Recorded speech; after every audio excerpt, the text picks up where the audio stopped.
kia ora, talofa, namaste, haere mai, and welcome to The Niche Cast.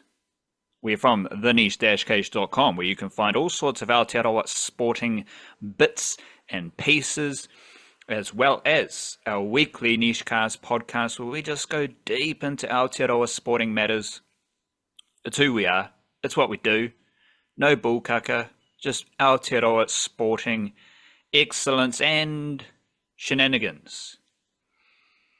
We got some shenanigans to discuss as well. So we'll be touching on white Ferns shenanigans, football Ferns shenanigans, no all white shenanigans, because they, shout out to the all whites, we might talk about this later, but they do big things in the Pacific Islands.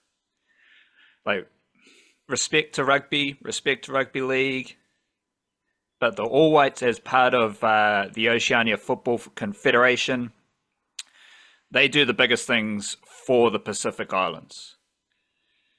And they went through that qualifying tournament nicely, or the Nations Cup, nicely. But just the scenes, the excitement, the buzz of football in Vanuatu and the Pacific Islands, it was awesome to see. So big up to the All Whites for their mahi. We've also got Tall Blacks, they're playing a bit of basketball. We've got some NBL basketball to discuss. And whatever else pops up on our radar, off the top of the dome, freestyle styles. As we chew the fat on some Aotearoa sporting matters. Yesterday we delivered our newsletter, and as per, it was another bumper dumper full of Aotearoa sporting information. So you can sign up to our newsletter that comes out for free every Monday and Friday. It's not one of these Substack things where you got to pay, where you get the free preview, read a couple paragraphs, and then you got to pay. Nah. The website, you don't got to pay. The podcast, you don't got to pay. None of that shit, ain't got to pay. The newsletter is completely free, full. Like, I'm talking millions of words, maybe. Not quite millions, but a lot of words about Aotearoa sport every Monday and Friday, delivered through Substack. You'll find the link where you need to find it. If you want to support the Niche Cage and any of our work, the website, the podcast, the clips, the newsletter, you can then upgrade your Substack subscription to a paid Substack subscription, which a couple of people have done recently, so big up to you, we appreciate you. Or you can join the Patreon whānau, patreon.com/EL Niche Cage, and that is another little bonus section to support the Niche Cage and all of our content. We do an extra podcast every week, the Subscriber Podcast, which is for the Patreon whānau and those with a paid Substack subscription. So we record that on a Thursday. This week, I think we'll be recapping some county championship cricket. Might preview the Warriors versus Bulldogs game. I do have a few early preview thoughts about that game as well. And of course, any other footballing, basketballing news as well. Might check in and see when this White Ferns... the White Ferns, they play 12 a.m., which is midnight on Thursday morning. So we'll be there for our subscriber podcast on Thursday to chat through how the White Ferns won a White Ferns series sweep. Because they've already lost the first two games, so you already know they're going to win the third game when it doesn't matter, and seal the deal on a White Ferns series sweep. That is to say that for the folks who do support us straight up the guts and basically fund everything you see with the Niche Cage, we offer an extra podcast every week as well. That is the Subscriber Podcast on Thursdays, available only on Patreon and with a paid Substack subscription. You can also hit us up on Buy Me a Coffee if you want to buy us a cuppa, a little bit of cafe, a little bit of tea, a little bit of mate, a little bit of agua as well. It all helps us do what we want to do and how we cover Aotearoa sport. Got the Patreon, got the newsletter, got the website, got the Buy Me a Coffee. Obviously, you can follow us on any of the social media platforms as well, but we also encourage you to get off the social media platforms and just live your life. Get outside. How about that? Early mindfulness. Just get outside. And don't, like, I'm going to be fascinated. I am fascinated about the future of human beings and their necks. Because sometimes you walk around outside and you're like, yeah, get outside. Shut up. Everyone's outside. And they've all got their heads down. They've all got their necks like jerked over, Yeah. looking at their phones. And you're like, mate, you got to get your eyes up. You got to get your head up. And I think it might actually have been the maybe a Darren Lockyer book. And he said someone told him, like, after you make a mistake, you got to get your head up. So obviously that's like, don't sulk about your mistake, but you got to keep your head up so you can look, so you can see the next opportunity. So that's what we're talking about here. You got to get your eyes up and look for that next opportunity. So don't get your, don't break your neck looking at your phone all day. Get your eyes up, look at the sun, look at the stars, look at the sky, look at the trees and the birds, and take a moment of gratitude, because none of that shit's there on your phone. How about that? I'm fizzed up. Unless you take a photo of it, but that's not the same thing. In fact, that's actually what you're talking about some more, is when people like, the thing when people go to like concerts and record the whole thing on their phone, and then it's like you're not actually paying full attention to the concert, and you're never going to look at these videos again. Like, what are you actually doing? Like trying to own something that isn't there to be owned. It's just there to be experienced. Yeah, how about we just be present in the moment, take a bit of gratitude, and enjoy yourself, and enjoy all that the world has to offer, but specifically Aotearoa, because it is the greatest nation in the world, and we are the best sporting nation in the whole wide world as well. So shout out to Aotearoa, shout out to all the Pacific Islands helping us out as well, doing their thing. And maybe, definitely not shout out to Australia. We've already delivered some mindfulness. We've already hijacked your mindfulness. But what do you have in store for us today with some mindfulness? Yeah, we sort of don't need the mindfulness. We've done it. But I did have one prepared from Marcus Aurelius, who, like the stoic that he is, said, or was, like the stoic that his legend remains, I suppose, to be like the rock that the waves keep crashing over. It stands unmoved, and the raging of the sea falls still around it. Nice poetic, evocative one this time, not, a little bit of a metaphor. Yeah, you want to be that rock surrounded by water, and yeah, the water keeps hitting you, and you're like, no effect, no dramas. I'm the rock. I'm stoic. I'm here. But that got me thinking about another one where you also want to flow between the rocks, and that's the river. That's the awa, because water finds the path of least resistance. So you want to also be like the river, flowing between the rocks, and you're just flowing down the path of least resistance. There you go. I've just upgraded your mindfulness. I hijacked it to start with, then I upgraded it. I'm sorry. Yeah, well, we got the two perspectives there, don't we? Then there's the rock that doesn't move against the challenges it might face, gets slapped at by these waves over and over and over. But then there's also the waves themselves, which are doing their own natural whatever they're supposed to be doing at the same time. So two different states there. Because it's just nice to be able to flow between the two of them, I think. The unchanging, but also the ever changing in a funny way. The Warriors' win over the Broncos had a bit of the Was had a that bit of rock or water? oh yeah. Let me finish my sentence, so we'll set it up. There was a bit of the rock and the water, Here we go. because you had the Freddie Lussick mana wave, right? And that was the slow motion footage of Freddie Lussick's mana wave was glorious.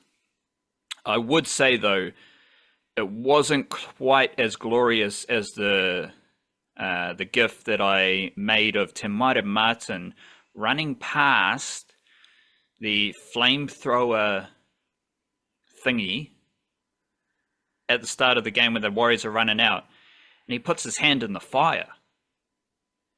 So he runs past he runs past does. the flamethrower thing, puts his hand in the fire, and then it's just, you know, how you, when you're jogging out onto the field, you kind of do a couple of sideways ones and just look up into the sky, soak it all in. Tamaita Martin puts his hand into the fire, goes into the glorious side to side, looking up, taking it in. That was I think that was better than the Freddie Lussick mana wave, but it didn't get the same visibility because I saw it when it happened. I was like, "Bruh, did he just touch the fire?" And then you go back and you check the footage, and he not only touches the fire, but this is just beautiful shot. It's kind of twilight hours, so it's not fully dark yet. It's just, oh, the sky's a bit purple. He's touched the fire. He's the best halfback at the New Zealand Warriors. Whoo-wee, Tamaita Martin, the Mantis. But he did have a Freddie Lussick mana wave. And that was also pretty awesome because, I mean, he's Freddie Lussick. And Freddie Lussick's been at the Warriors for a while. I don't even know if, like, a lot of Warriors fans, like the casual Warriors fan will have no idea who Freddie Lussick is, but he's been there for a few years, plays a few games off the bench when Wade Egan's not around, does his job, and then he just comes out with a big mana wave. Like, that was a big, hearty mana wave. So that's a bit of the rock, right? That's a bit of the rock there. But you also had Xavier Willison doing a mana wave. And this is why I've got Xavier Willison behind me, because this is the second mana wave of the year that I've seen from Xavier Willison. And the colonizer guilt within me is a bit iffy on celebrating Freddie Lussick's mana wave when we've got one of the trio from Taharoa doing a big, hearty mana wave at Mount Smart Stadium. After he did a mana wave, in both instances he did like 2 or 3 mana waves, so it was big things from Willison. But the Māori All-Stars game earlier in the year, big mana waves as well. So Xavier Willison is representing the mana wave to the fullest, and I don't want it to be all about Freddie Lussick, you know, because like you and I, he's half Pākehā, he's half Pālangi, and he's doing a mana wave, which is cool. It's a novelty. But we've got the pro Xavier Willison, big Taharoa man. He's doing the mana wave. And what does Xavier Willison do for the Broncos when they play for the Warriors? Dominate. He did it in Napier last year. And also, Dean Mariner scored 2 tries in Napier last year, then scored 2 tries at Mount Smart Stadium on the weekend. Didn't have a great game, few errors, whatnot. Not his best performance, but he has scored 4 tries in 2 games against the Warriors in New Zealand. That's the main thing here. Xavier Willison returning to New Zealand. You had Jesse Arthurs. You also had Josiah Karapahani playing for the Broncos in that game. So I'm kind of balancing between the rock and the water.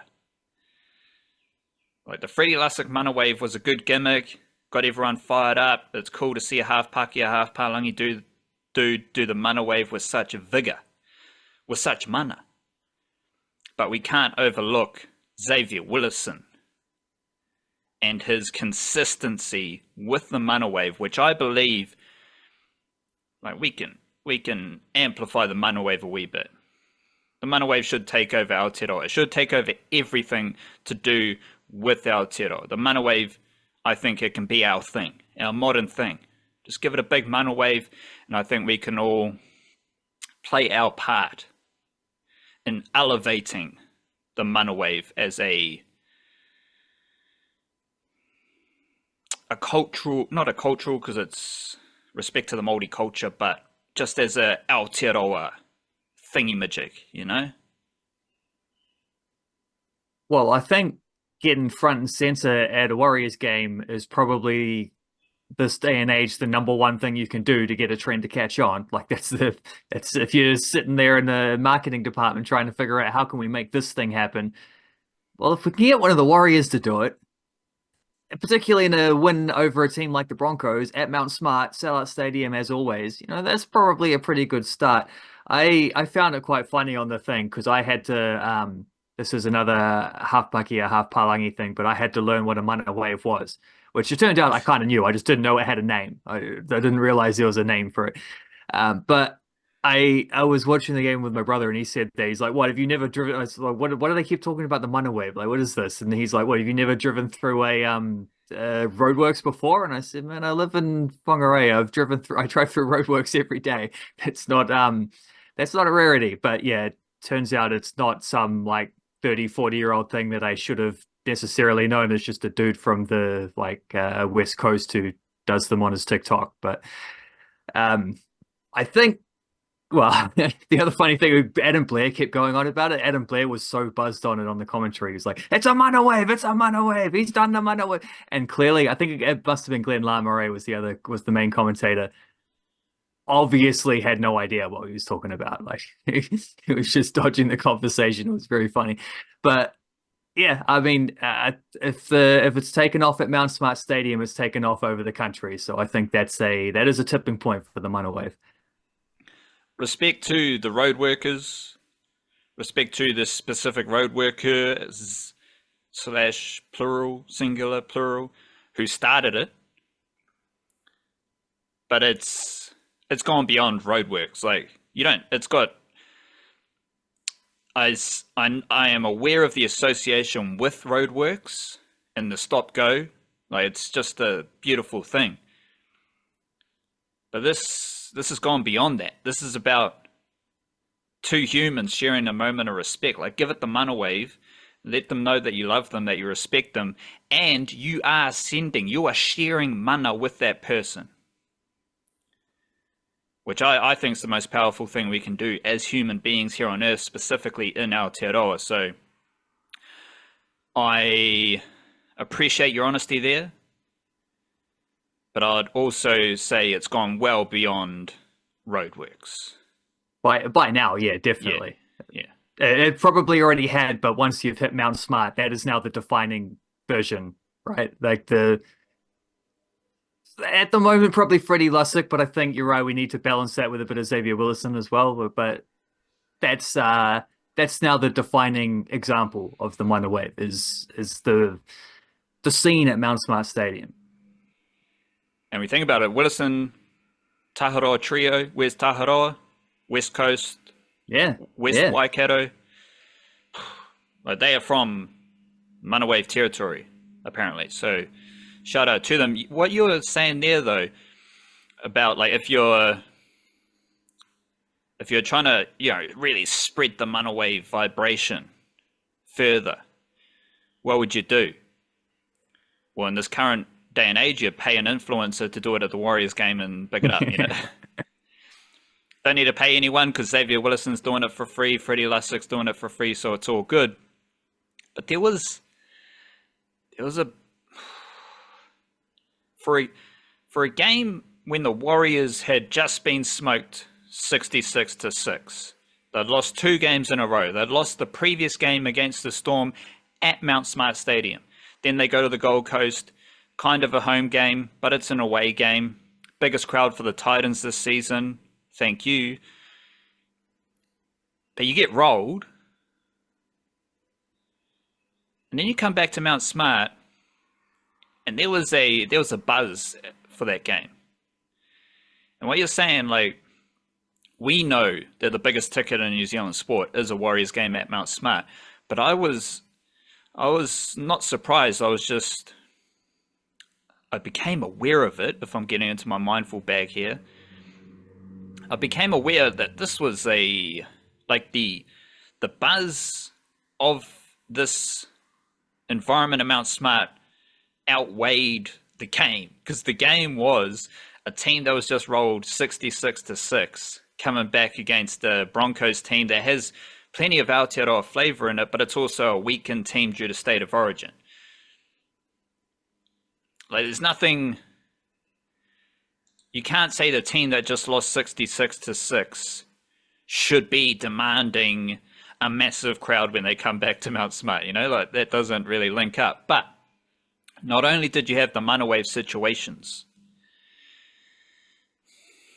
you had, I'm not going to use the half Pākehā, half Palangi term because this guy doesn't deserve it. Like, this is for us. But you had the middle-aged white leader of the Crip political party. Right, yeah. You had him at the game. So he's at the game. He got booed pretty quickly, which was interesting to see. Quite funny. In the space where I was like, oh, that dude's there. The leader of the Crip political party's there. I wonder how this is going to go down. The moment I started to transition my thoughts into, I wonder how this is going to go down, the boos started to come out loud and proud. So I thought that was interesting. But I mean, if you can bring in the leader of the Crip political party to your game, bit of buzz, bit of hype. Who else was there? Well, the England rugby team was there. To me, and my appreciation for politicians, I'd say they're the equivalent. The England rugby team's there, leader of the Crip political party's there. They're the same. It shows that this is an interesting moment. More importantly, though, you had a beautiful choir, a beautiful chorus, reflecting the diversity of Aotearoa. And they performed admirably at halftime. And it was singing the song that Dean Mariner's dad made famous. Buyakasha. That is an amazing moment. And it was followed by a halftime fireworks display. All of which was for a round 17 game for a team that just got rolled 66-6, and it's in the middle of winter. Do you see like the buzz of this game? Like the fireworks display. You're putting on a fireworks display for a round 17 game for a team that just got rolled 66-6. These things don't really add up. But you throw all of this together, the mana waves, the leader of the Crip political party, all of that stuff, England rugby coming to catch a vibe of the Warriors, the beautiful chorus singing their tune. None of that, all of that comes together for a moment that felt really epic. But that epic moment, or that epic kind of 2-hour period, didn't reflect a round 17 game and the standing of the Warriors. It was a very strange thing. A lot of it was beautiful. One thing was just a bit weird and a bit goofy, but it was beautiful because he did get booed, so that was interesting. But it was a very interesting situation where the buzz and the hype of the game and everything around the game didn't really resemble the importance of the fixture, but it was a very important fixture because the Warriors needed to bounce back from 2 consecutive losses and the big loss to the Titans. So I don't really know what I'm trying to get at here because I'm just talking around all these different ideas. But it was a interesting melting pot. Maybe a good place for me to shut up. Yeah, well, these are pre-planned things, aren't they? You don't do a fireworks display just off the cuff because the Warriors had a good half and you think, well, maybe let's do it now. It's obviously been designed well ahead of time. Getting the school chorus in, the same thing. Like the people just VIPs deciding to turn up. Obviously, this is just the game that the England rugby team happened to be in town for because they're playing in Auckland this upcoming week. But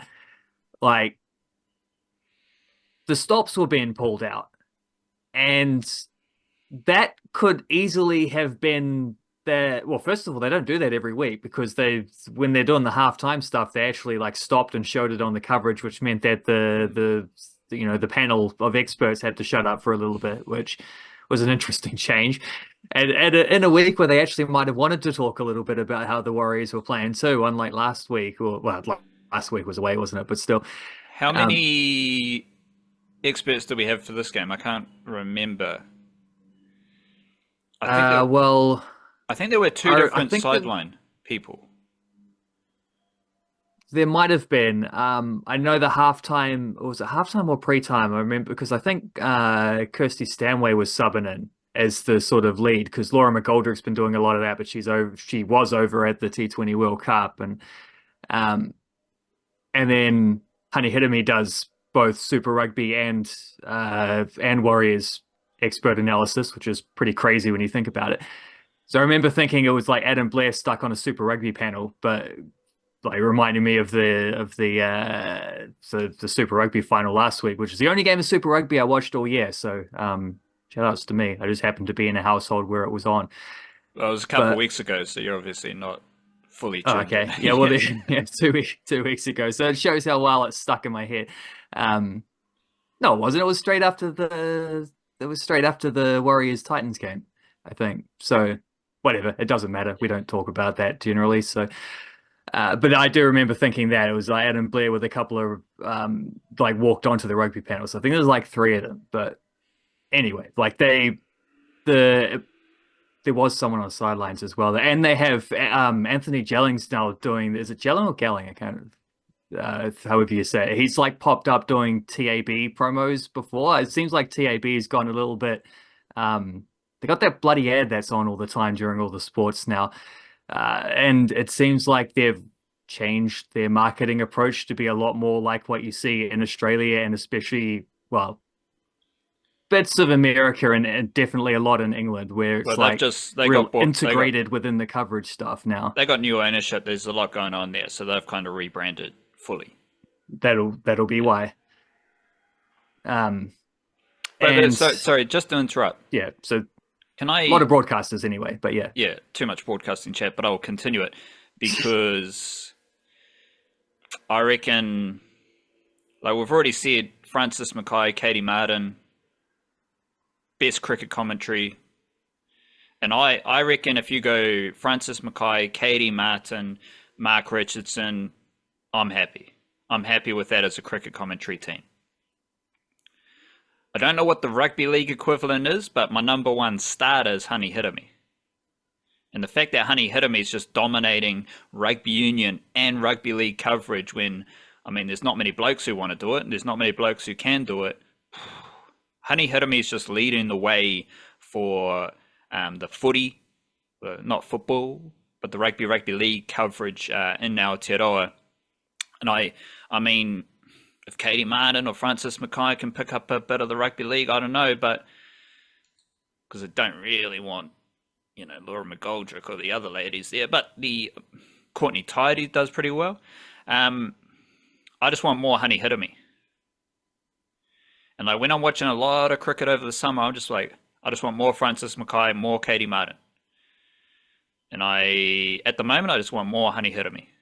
So it's like, okay, if I'm seeing Honey Hitomi on the rugby union coverage, I feel comfortable. I feel cozy. And I just like it. Well, I'm guessing we're going to be hearing a lot less Craig McMillan now on the cricket coverage, although you never quite know how that'll go. He might just still do all the Black Caps games between White Ferns tours. But the weird thing about that is because he would do White Ferns commentary stuff, and you always just got a vibe where like Katie Martin or Francis Mackay would talk, and they would be a little bit guarded because they've been around the team so recently. But they also have a level of knowledge about the game, in particular, like opponents. Like they'd be able to speak in depth about the players that New Zealand are playing up against. In a way where the men's commentary, Simon Doull is absolutely fantastic as that, but he doesn't really do local commentary anymore. He's just on the ICC payroll. But you don't get a huge amount of that in general. I thought they were always excellent at that, but then you get the dudes turning up in the White Ferns commentary box who just like, it's not a lack of enthusiasm or effort or whatever. Well, maybe it is effort if you're talking about research, but they definitely did not have the same level of expertise. But of course, now Craig McMillan's the batting coach, so I guess maybe I was wrong. The batting coach for a team that just got rolled up and smoked for 156, then for 141. But hold that thought, because we're not chatting Yeah, White Ferns that just one. yet. Let's go back to the Warriors. So the Warriors, last week, I was pretty confident that Andrew Webster, especially when he named the team, that he was going to stick to his style, his operation. But after seeing what happened against the Broncos, I was encouraged that Andrew Webster's his operation is far more flexible than I was thinking it was. And the easiest example of this is the changes he made for the game, like late changes. Because when he named the team, it's like, oh, he's just naming the same blokes to bounce back, which is admirable. It's a lot of faith in the hearty NRL professionals that lost 66-6 to the Gold Coast Titans. Holy guacamole. But Webster showed that he is far more flexible and able to adapt week to week. And this started with the team that took the field. So the outside backs, they're all the same. But Mitchell Barnett, he shifted from edge forward to start at prop. And Dylan Walker shifted from his bench position to starting at lock ahead of Tohu Harris. But with Mitchell Barnett moving from edge to middle, Kurt Capewell moved from the bench to edge forward, which meant that Jackson Ford came off the bench. So there's basically the forward pack was just overhauled for kickoff. And I thought that was pretty interesting because Barnett is a fantastic middle forward, I reckon. The combination of Mitchell Barnett, Adam Whanua Blake, Dylan Walker, then Tohu Harris coming off the bench with Jazz Tavanga and Jackson Ford apparently. I like that combination. I prefer Mitchell Barnett in the middle because he is ruthless, but he also can cover edge forward, and he can also he can just slide out quite easily. I know a lot of people would think that Tohu Harris coming off the bench is the most drastic thing here, but I reckon Jackson Ford coming off the bench is a key example of Andrew Webster showing that he can try new things. Because we've talked a lot about Jackson Ford over the last 6 months or so. He was at left edge forward all season last year. He locked down that spot. He started there this year. Things weren't going so great. Then he had a brief stint at right edge. Then we got the games where he was starting at prop. Now he's coming off the bench. So Webster's putting Jackson Ford in all these different roles, specifically this season. He's played both edge slots, he's played starting prop, and he's come off the bench to play in the middle. Like Jackson Ford is doing a lot of different roles in that forward pack. And I prefer Kurt, the same way I prefer Mitchell Barnett in the middle, I prefer Kurt Capewell on the left edge. But he just seems better on the left edge with Marata Niokore and his brutal Mangari'i style playing on the right edge. So before this game, I was thinking, how's Andrew Webster just going to roll out the same team and give the, how are the players going to respond with this faith that Webster's showing in them? Well, he made a lot of changes to that forward pack. And that forward pack got the job done. And it was a pretty impressive performance through the middle. And I'm curious how this looks moving into the game against the Bulldogs that we can talk about in a bit. There's a couple of other sneaky little things here because you look at, Tohu Harris didn't seem to do a lot. Played 25 minutes. He had 2 runs for 21 meters. So, I mean, Tohu Harris, he's a barnstorming forward. He averaged over 10 meters per run, but it was only on 2 runs. Like, he's not quite Mitchell Barnett. 18 runs, 184 meters, over 10 meters per run on 18 runs. Same with Fanua Blake, over 10 meters per run, maybe even over 11 meters per run on 15 runs. Good game from Fanua Blake. But Tohu Harris made 27 tackles at 100%. And that's interesting because he made more tackles than Dylan Walker and Jackson Ford in less minutes. So I can see how people are like, oh, Tohu Harris, he got dropped to the bench. Tohu Harris, he's not good enough for the Warriors. But you can see here like a clear role that Tohu Harris was playing through the middle. He did have a couple runs and he was highly efficient, highly effective with those couple of runs. But he made a lot of tackles and he mopped up a lot of stuff in the middle during his 25 minutes on the field. So he played 25 minutes, Dylan Walker played 55 minutes. Dylan Walker made 18 tackles, Tohu Harris made 27 tackles. Jackson Ford played 35 minutes, 10 minutes more than Tohu Harris. He only made 15 tackles. So Tohu Harris wasn't taking a lot of runs, but he was doing a lot of tackling. And it's one of these, along with the outside backs, because I'm not sure about you, but it didn't really feel like the outside backs were doing a whole lot in this game. But their involvement was just like hard mahi running. Like Tuivasa-Sheck, he wasn't, aside from his getting the grubber for his try, it didn't feel like Tuivasa-Sheck was really in the game. What did Tuivasa-Sheck do though? He had 14 runs. Shans Klokstad didn't really do anything. But it felt like he didn't really do anything. Still had 17 runs for 161 meters. And this is very interesting when you compare how the outside backs performed when you compare it to the Broncos in conjunction with this idea that it felt like they weren't doing anything, but in reality, they were doing a lot of interesting stuff.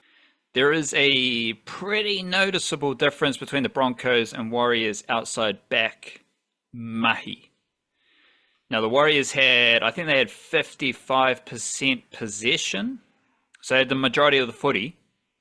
So we keep that in mind for the output stats, the counting stats, how many runs, how many meters. Usually, a lot of the time, that just depends on who has the most footy. So if you've got 70% of the footy and you've got 20 runs for 150 meters, that goes back to the stat thing we were talking about last week in one of our podcasts. Can't remember which one, too many Aotearoa vitamins, where it's like, if you give this player the basketball so many times, they're going to have so many shots. If you got most of the footy, you're going to have a lot of runs and a lot of run meters. So when I go, Shans Klokstad 17 runs, Tristan Saylor, it's 15 runs. Dallin Watene-Zelezniak, 15 runs. Jesse Arthurs, 10 runs. That makes sense because the Warriors had more footy. But their efficiency was completely different. Tristan Saylor, 6 meters per run. Shans Klokstad, 9.4 meters per run. Jesse Arthurs, 5.6 meters per run. Dallin Watene-Zelezniak, 8.6 meters per run. Roger Tuivasa-Sheck, 8.9 meters per run. Katoni Staggs, 4.2 meters per run. Selwyn Cobbo, who actually, Karapani came on at left centre and it looked like Cobbo moved into a middle 40 lock type of position. Much of the Cobbo Queensland State of Origin stuff, he's already done it for the Broncos. Like I've seen a few times where Selwyn Cobbo plays a positionless position. So he had 12 meters per 0.4 runs. That's great. Adam Pompey, 8.7 meters per run. Dean Mariner, 5.6 meters per run. Marcelo Montoya, 11.5 meters per run. Marcelo Montoya benefited a few times from the Warriors' early shifts. That's another little tweak, but hold that thought. The Warriors, all 5 outside backs had at least 8.5 meters per run. One Broncos outside back had more than 7 meters per run. There's a very noticeable difference in their efficiency and their output there, which to me set up the whole game. Because no one watching that game would have been like, yeah, the Warriors outside backs are dominating. This is like peak Roger Tuivasa-Sheck. I think he had 1 tackle break, which is definitely not peak Roger Tuivasa-Sheck, because he usually breaks 3 tackles with 1 sidestep. He had 1 tackle break. Watane Zelezniak, 1 tackle break. Shans Klukstad, 1 tackle break. But these dudes just kept carting the footy up. To me, that set up everything else in this game, because there was no frills from those outside backs. There was no fluff. It was just hard mahi. And when they are, all 5 outside backs for the Warriors are averaging 8.5 meters per run, and Cobo's the only one for the Broncos averaging over 7 meters per run. That tells you all you need to know about where play 4, 5, and 6 are coming on the field. So then you get Fanua Blake, then you get Mitchell Barnett, then you get Niokore. And if they're taking their first run halfway, 40 meters off the Broncos try line, that's a great spot for the Warriors to be in, because they're just going to eat up those meters, get a quick play, the ball, bang, we're attacking. But I feel like that's notable because the perception, well, my perception when I watch the game is, well, these dudes aren't really doing anything. However, they were doing a lot of hard mahi. And Adam Pompey, like, I don't think Adam Pompey's very fast, but that dude always falls forward when he's taking his runs.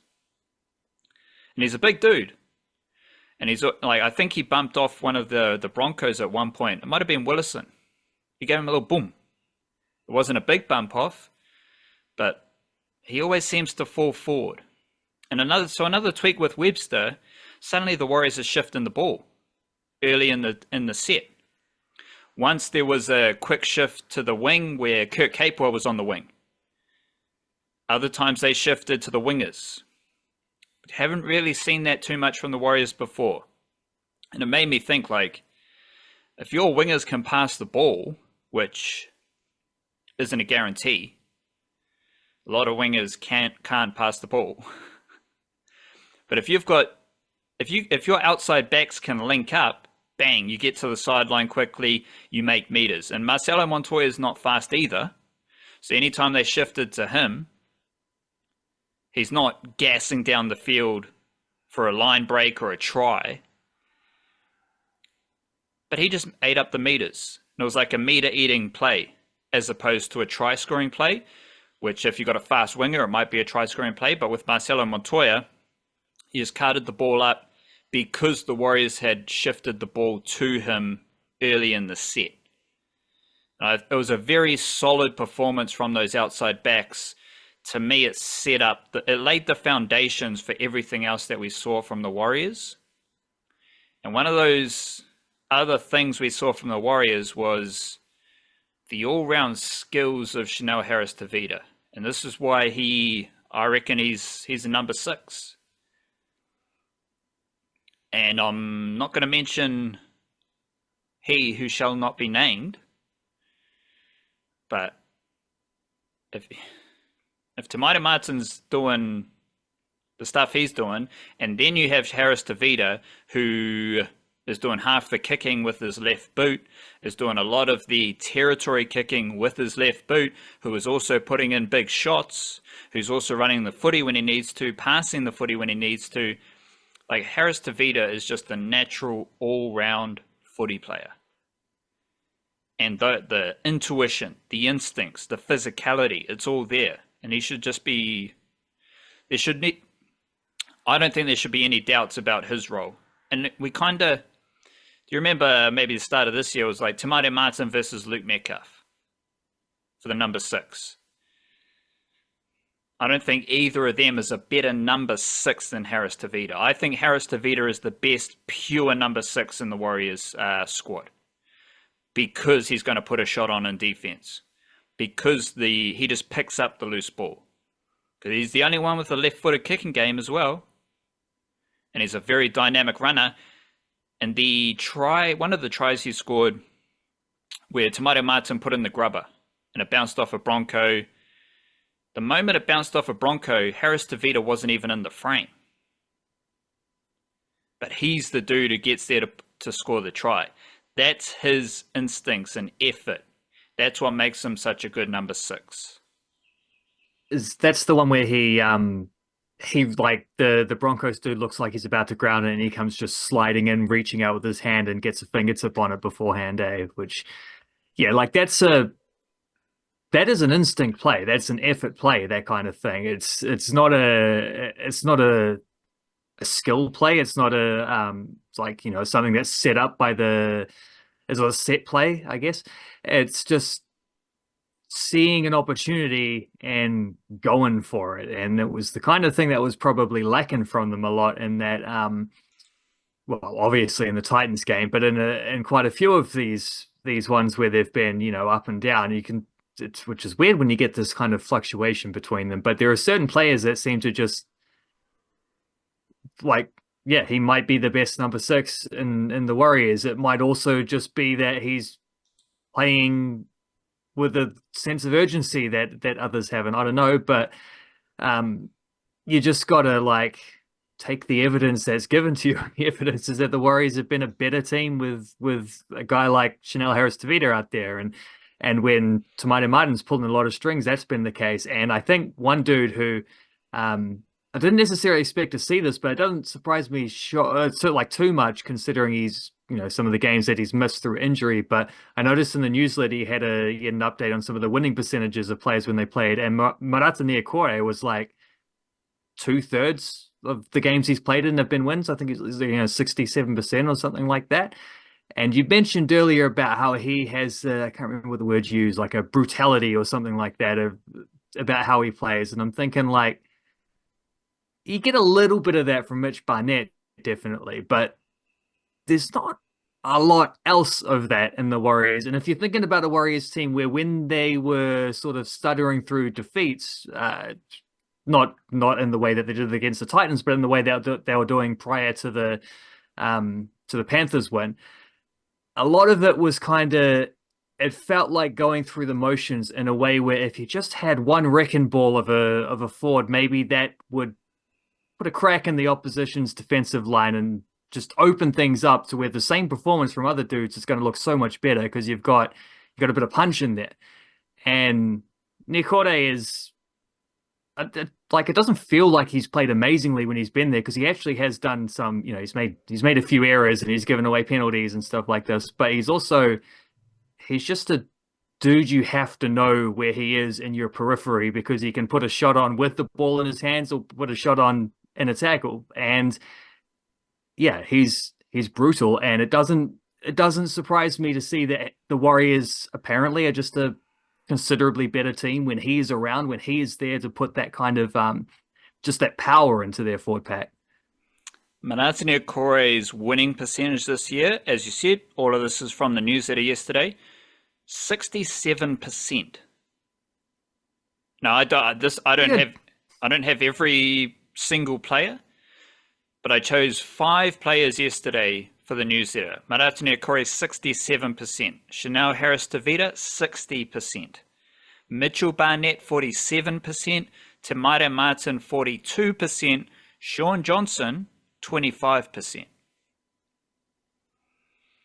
So it's some very interesting stuff there. Niokore, I don't really want to talk about the refs, but he got smashed in the head by someone else's head. And considering looks like he might have broken his nose, there was no high shot interruption from the referees, even though some bloke just got smashed in the head. But of course, Marata Niokore just goes off the field, comes back on, and he's just back to his brutal best. It's like, bro, this dude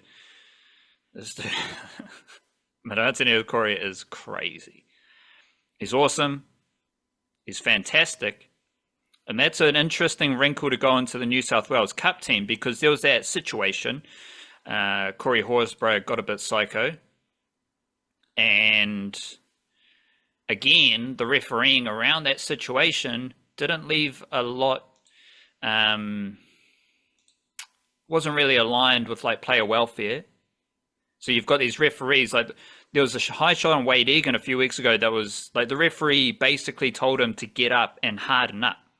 So you got these referees in the NRL where it's all about like, we're looking after the player, but there are very obvious instances of foul play that don't seem to get that attention. And there was a situation with Corey Horsburgh and a couple of Warriors players in that game. I don't care about that. And I've worked through my emotions when like you get a bit emotional when the referee isn't doing their job, you know, you're like, this bullshit. But the thing that I settled on is, and this is something that popped up a lot last season. The New South Wales Cup Warriors, they're going to bully you. And these dudes who are bullying you are 19 years old, 20 years old, 21 years old, 22 years old. Leka Halasima, 18 years old. And they're bullying NRL forwards. Like, it might seem like Corey Horsburgh was the bully in this situation, but he's doing what he's doing because the young Warriors forwards are up in his grill. And they had no issues getting up in Dylan Napa's grill last season, for example. And there's no, like, Zion Maiu wasn't even playing. And he seems like the most intimidating out of all these dudes. He wasn't even there. And I've seen it a few times with that New South Wales Cup Warriors team. Those young dudes play with a level of energy, aggression, and power that should excite every single Warriors fan. Because when I see Ali Leotawa, he wasn't playing, but when I see him play footy, he's ready for a scrap. Dimitri Sifakula literally punched Nathan Cleary last year. He's ready for a scrap. Zion Maiu is the most intimidating player in that whole crew. And Leka Halasima is better than any other youngster in New South Wales Cup. Like, Leka Halasima is 18 years old, averaging 100 and, like, he had 15 runs for 155 meters on the weekend. Like, these dudes are a different breed, and there is that situation with Corey Horsburgh that happened, and once we can all release the disdain we have for Corey Horsburgh as Warriors folk, I'm not surprised that stuff happens though, because these Warriors dudes do not give a shit who you are. They're going to bully you, they're going to be aggressive and powerful, and they're going to win, because this Warriors team does a lot of winning in New South Wales Cup. Let's check out where they are on the ladder. They just beat the Raiders, who are second. They are third. The Warriors are third. 10-5 with one draw. What happened last year in the Warriors New South Wales Cup? Let me click through to the end of the season. They finished third. So this young Warriors New South Wales Cup team finished third in the regular season last year. They are currently third this year. That seems like a major alarm for the talent that the Warriors have coming through their system. Also, that talent, they'll bully you. It's not like they're just like good at footy. These dudes are physical, powerful monsters, and they will bully you, and they'll get a little aggro, but they're probably just going to antagonize you into getting a bit aggro and losing the plot, especially if you're a raging ginger. Yeah, well, you know, sometimes it's just got to pick their fights. I don't know. Yeah, well, I mean, that is promising, because it does feel like that is I don't know, but I guess this is part of one of those things where it was a little bit of frustration where Webster would pick the same dudes most weeks, is there are guys who in reserve grade are winning a lot of games and seem to be offering something that the first grade team, if not lacks, maybe just doesn't have enough of in abundance. It's not just power, it's also speed. That's something we've talked about a lot as well. I did think I did wonder when Wyler Graham Taufel was a late scratch from the New South Wales Cup team. I saw that and I wondered, well, we can a little share. He was 18th man though, so it wasn't quite but close. And that's on the fringes, and that is something to, I guess, always keep in mind with this Warriors side, is they definitely have the next man up thing going on. Like they definitely have those guys waiting in the wings, and the opportunities aren't easy to come by necessarily. They're not supposed to be easy to come by at an NRL level anyway. This is the toughest rugby league competition on the planet. You're not meant to be getting handouts, but the dudes are there, right? Like the depth is waiting. A little bit of miscellaneous stuff here. So Tamari Martin had 3 try assists. Xavier Willison had 2 mana waves. Taintua Piki, New South Wales Cup, the other from the Taharoa trio. He scored 2 tries with 10 tackle breaks in New South Wales Cup. So pretty impressive day for Taharoa. You asked about Wade Egan on the subscriber podcast last Thursday. He had 5 dummy half runs for 49 meters, which is roughly 10 meters per dummy half run. So every time Wade Egan got out a dummy half, he's eating up 10 meters. Why was that? I'm guessing a little bit more go forward and a bit more territory possession from the Warriors probably helps a whole lot in that matter. Because my answer to your question about Wade Egan last week was all of his mahi depends on how the team's rolling forward. And given what I said about the outside backs, given what we saw from the forward pack, no surprises that Wade Egan was able to get 10 meters per run coming out of dummy half. But Wade Egan's never going to have like 10 dummy half runs for 90 meters, 100 meters. He is very specific in when he runs. Because if he's not running, he's throwing a no-look spiral pass in both directions. So he can do a lot of stuff out of dummy half.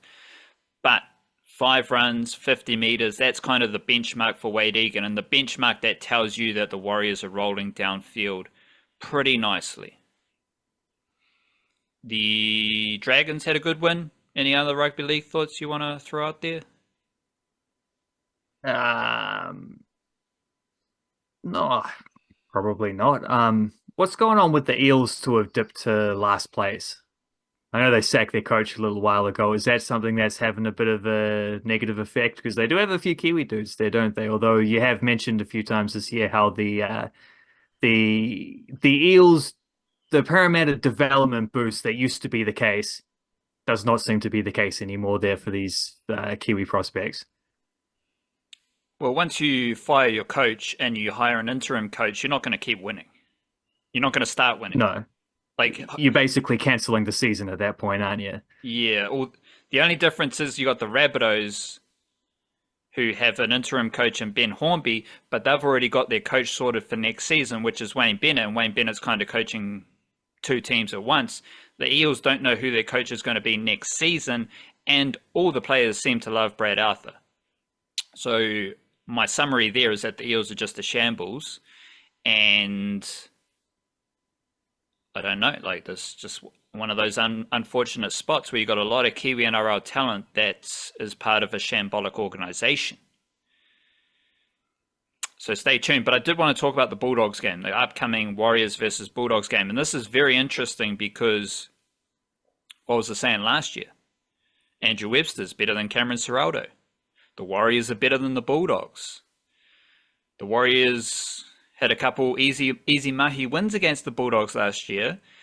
And you got the Webster and Ciraldo both leaving the Panthers to start new head coaching jobs. Obviously, things have developed a fair bit since then, and the Bulldogs are good. Respect to the Bulldogs. They're a good footy team, and they're also a very interesting matchup for the Warriors. Not only do you have the battle of the coaches, so in theory, if there's one coach who might well, not one, because Ivan Cleary probably has some good ideas as well, but if there's a coach who has a plan to stop this Cameron Ciraldo defensive system, it might be Andrew Webster, who worked alongside Cameron Ciraldo. But then, if there's a coach who knows how to shut down Andrew Webster's attacking system, it might be Cameron Ciraldo, who worked alongside him at the Panthers. And it's going to be, I'm excited for this game. It's going to be fascinating because I think the Bulldogs have a very fast, mobile forward pack. And also, they keep moving forward with their defensive line. And this is something that I felt worked well against the Warriors last year, was when the Warriors are doing their intricate shape, which hasn't really been part of their attacking system too much this year. A good way to stop that is just to keep moving forward as the defense. Because then when the ball goes past each shape checkpoint, the dude getting it out the back has got someone in his face because the defense just keeps moving forward. I don't know if the Warriors are attacking like that this year, though. Well, especially not now. And I don't know if they're going to attack like that against the Bulldogs. But I still feel like the Bulldogs, if they just keep moving forward with that Cameron Ciraldo defense, I think it can trouble the Warriors.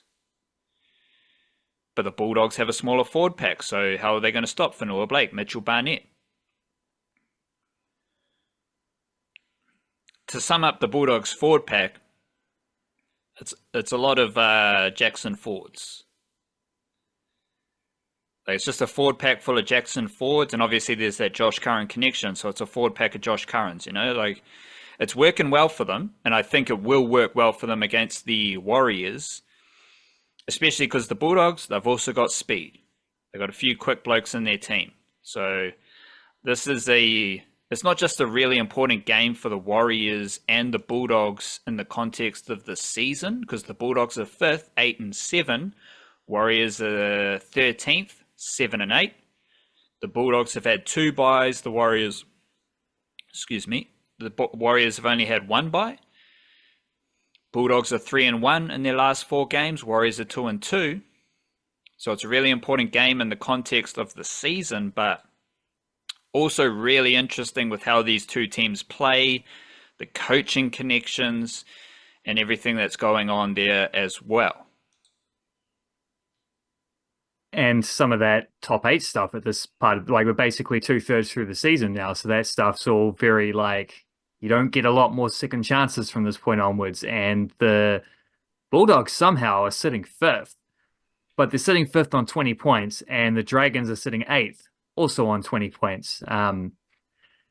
Good game from Christian Tuipulotu on the weekend, by the way, just my one Dragons mention that'll make. So there's 4 teams tied for 20 points between 5th and 8th, and the Warriors are 13th, but they're on 17 points with a bye still remaining, where most teams have had their, not all, but most teams in that range have had a couple of those. So potentially they're only 1 point off the 8. Like, this is the kind of thing where once if they can beat the Bulldogs and then cash in that bye round, whenever that is, I'm sure that's soon. I'm guessing that's probably whatever. I won't look it up now, but they're not far away. Like, it's been a weird season for the Warriors, up and down, and they're certainly not going to get anywhere near the regular season finish they had in 2023.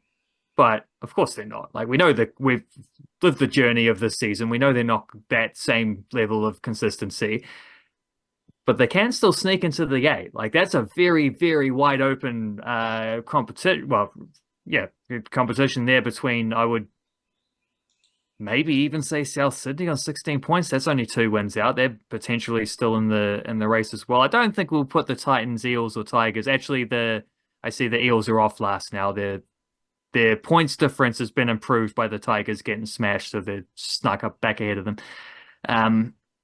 But that's like, what, 1, 2, 3, 4, 5, 6, 7, 8, 9, potentially 10 teams competing for the bottom 4 places in the top 8. That is wide open, and every result can make a big swing from week to week, and when that's the case, especially getting towards the last stretch of the season. And this is good news. Ooh. Only 3 teams have had one bye, and the Warriors are one of those teams. Cowboys are another, and Roosters are another. So the Warriors have a bit of bye favoritism. So shout out to that. A little bit of cricket. Let's talk a little bit of cricket here. Quickly, I did see that Dean Foxcroft, not Nathan Smith, Dean Foxcroft, Tim Robinson, and Mitch Hay are over in India doing a little bit of development work with Indian conditions. That's great news. Specifically, Mitch Hay getting a look in there. Foxcroft, he's already played for New Zealand. Robinson's already played for New Zealand. Mitch Hay hasn't.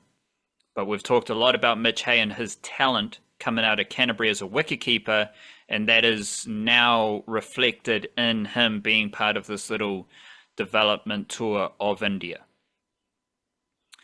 The Nathan Smith, he is playing county championship cricket and heading into, I think they've got a final day coming up overnight, Tuesday into Wednesday.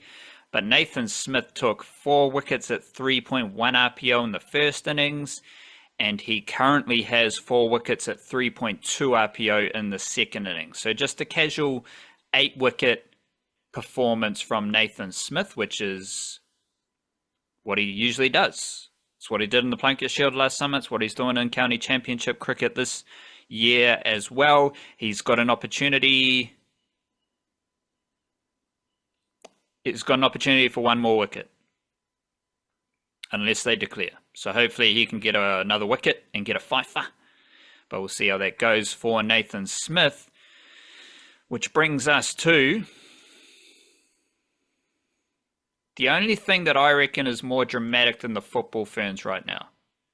And I do believe that the White Ferns are more dramatic than the football Ferns. And that is saying something, because this Yitka Kumkova situation is pretty weird for the football Ferns. But that's like super duper obvious. So there's drama there, but it's like headline, smack you in the face type of drama. The coach isn't there. The coach has been investigated and had all these situations.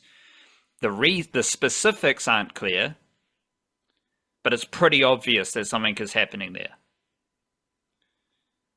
The White Ferns just suck, and no one seems to care. The White Ferns don't seem to care that they suck. No one seems to have any pressure on the coach. And if the White Ferns PR machine is working in motion, none of the media are going to pipe up either.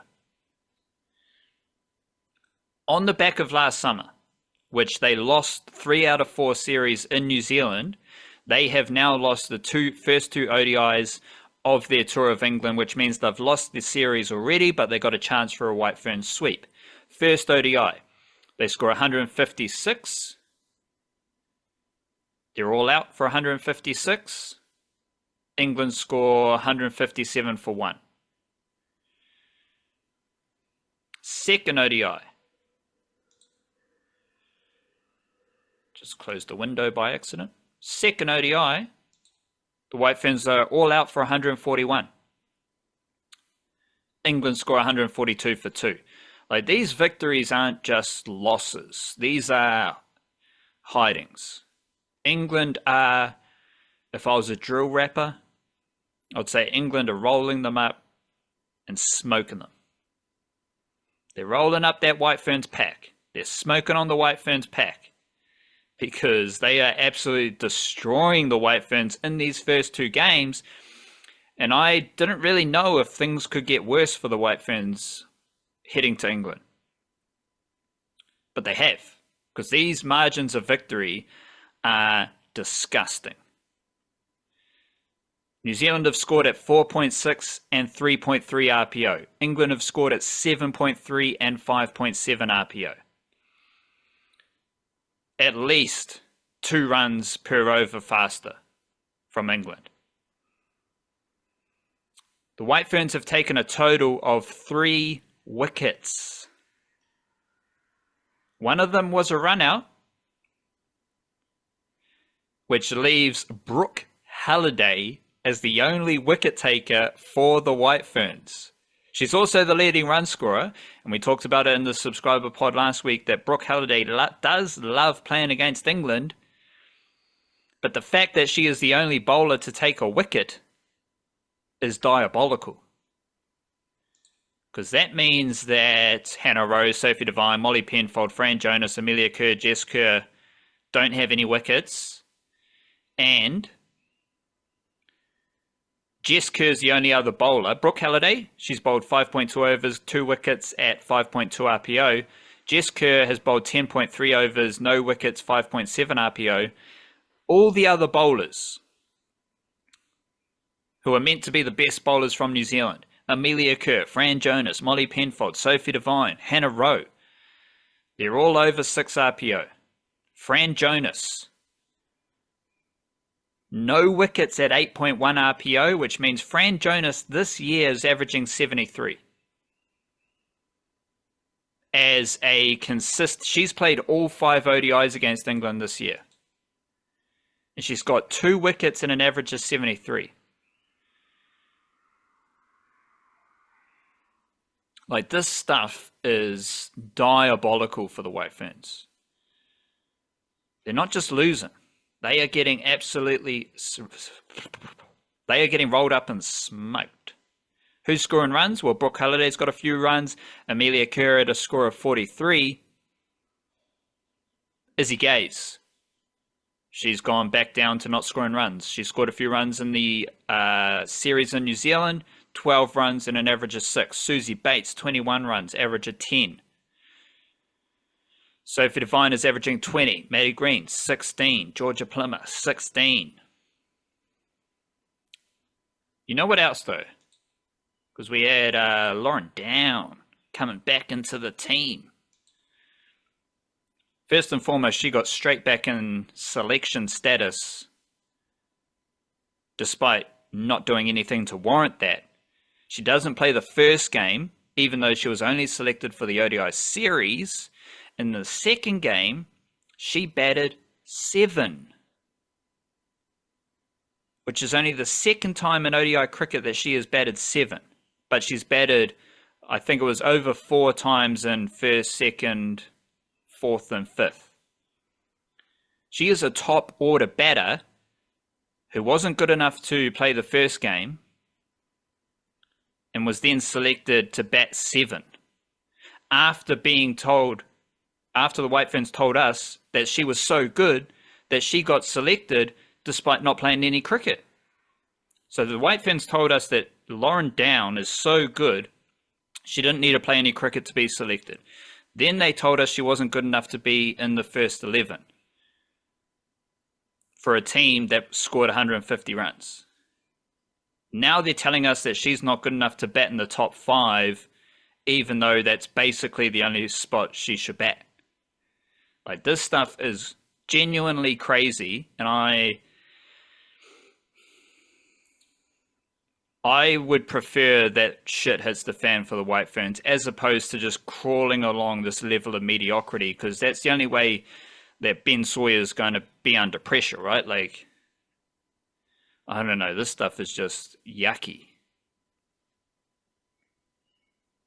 And as you highlighted as well in the newsletter, like, didn't even get a write-up on the New Zealand cricket website. Like, there's not even much coverage of it. It's almost like, well, we know they're going to lose because England are really good and we're playing England away and they came over here and were pretty comprehensive in beating us in our conditions.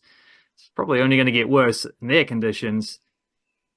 The games are happening through the middle of the night. What if we just slept through them and pretended they're not happening? You know, it's a little bit of that kind of vibe. And I suppose if you don't want the trauma of checking scorecards and seeing how badly they've been defeated, which the batting looks bad because they batted first and not reached 160 in either game. But the way in which England have just inhaled those run chases is arguably more concerning, because that's insult on top of injury. That's like the way in which Brooke Halliday is the only player who has taken a wicket is genuinely, like, you wouldn't, if someone hadn't checked the scorecards, and if you haven't checked the scorecards, you probably don't know what happened because no one else seems to be really covering it. If you asked a random person, even someone who's quite keen on White Ferns cricket, to guess which player is the wicket taker, there's no one's going to guess Brooke Halliday. And then she's also not even bowled 6 overs across the 2 games. So maybe if she's taken wickets, maybe you actually might want to bowl her some more in the third one. Maybe that'll be how they win the White Fern sweep. That'll be how they get the third game, that their rubber that they usually come good for, and then get to say stuff like, "We're improving. You can see how we're improving. We've made adjustments through the tour, and everything's looking, pointed in the right direction now." Until they get thrashed in the next couple games and win another dead rubber. So it's a little bit out of sight, out of mind right now. And on one hand, that might be good for the White Ferns because I don't really see a positive outcome from this tour other than maybe just you're just getting reps, But they're going to be results that feel like what we got at the T20 Men's World Cup recently, when the Minnow Nations would play the associate, which one's the associates, the like test playing nations, But on the other hand, out of sight, out of mind, just takes away all accountability from the fact that the White Ferns keep doing this, and in particular because it's before they even get on the pitch as the stuff is happening. It's beginning from selections and coaching stuff. So yeah, there's not a lot of accountability there when no one seems to even bother to pay attention to the games that are happening. Quite interesting when you frame it like this, where the White Ferns lost 3 out of 4 series during a New Zealand summer. So if no one really cared enough to kick up a fuss that the White Ferns suck in New Zealand during a summer, you can see why no one's really caring about what they're up to in England. But I don't know. The word that keeps coming into mind with the White Ferns is apathy. Is that a correct? Yeah, apathy is in like a sort of lack of feeling. Yeah. Yeah, that's about right. But I don't have apathy because I have plenty of feeling. Not necessarily that the White Ferns make me mad, but my feeling is one of my ego. Like I'm seeing that the White Ferns vibe has sucked for 5 years. And we just see it, now we're just getting a continuation of that. So I definitely don't have apathy. I can sense apathy elsewhere, but my connection with the White Ferns is like, it's one of DI, divine alignment. Not necessarily DE, divine alignment, as we discussed in our subscriber podcast last week, that is available on Patreon and with a paid Substack subscription. I do think, though, that the White Ferns are more dramatic than whatever is happening with Yitka Klimkova and the Football Ferns. So no, if you're tripping over yourself about this Klimkova Football Ferns situation, if you're feeling the emotions run wild within you, if you're kicking up a fuss about Klimkova and the Football Ferns, might I suggest you check in with the White Ferns, because they suck. They shouldn't suck, but they have sucked for a while, and they're kind of moving from sucky to stinky to the point where I am questioning the culture. I'm questioning the leadership. I'm questioning things that I wasn't necessarily questioning before. Before it was just Bob Carter's the coach, weird selections, don't know what's happening. Now it's like, now the whole White Ferns environment is in alignment with a stinky vibration, a stinky culture, which seems to be a bit different to the Football Ferns, because what we're learning about the Football Ferns is that the players have stood for something. The players have held their ground with a situation regarding Klimkova, and now we've got the news that Klimkova won't be going to the Olympics, and given everything that we have, all the recent developments, because we were kind of poo-pooing some of the Klimkova drama like a month or so ago. But since then, there's been a lot of development in what has happened, and I find it quite strange that she's still the coach. Like, there's this drama happening, but they're not actually changing anything other than short-term interim coaching situations. How do you interpret this situation with Klimkova and the football Ferns? Yeah, well, you talk about banging your head up against a wall trying to get people to understand stuff about the White Ferns. It's exactly the same journey for different reasons that I've found about the football Ferns for a long time. And one of the things recently is this whole like Klimkova's record is terrible, therefore she's an awful coach, and the football Ferns would be better with a training cone standing there. Or I don't know, which is a lot of what I was pointing out when it first came to mind. That she, not to mind, but when it first came to be announced that she would be, stepping aside for that previous tour where Christ, I can't even remember who they played on that last tour, but Japan, wasn't it? They didn't take her along for that one. She was on gardening leave or whatever you want to call it. And because of an investigation into a workplace matter or something, employment matter or something like that, something incredibly and I think very deliberately vague from New Zealand football in their statement, which didn't give us anything to go on. And a lot of people were sort of celebrating that, like, well, Klimkova's not there, we might actually win. Well, first of all, nothing changed in terms of the performance or anything like that. It was the same good stuff that we saw and the same bad stuff that we saw, and ultimately the same trend of the football Ferns playing against a better opponent and losing, as they're supposed to do in those ones. Like, nothing was any different about that. And it had nothing to do with her quality as a coach, whether you rate her as a coach or not. I tend to think she's just somewhere in the middle. I think we could do better. I think we could do worse. I think we have done better and we have done worse as football coaches. I also think there's no other coach that has won a game at a World Cup. And that's something that I definitely find strange. Is not strange, but because I get we start on such a high and then it got worse straight away in that World Cup experience after the beating Norway, but then losing to the Philippines.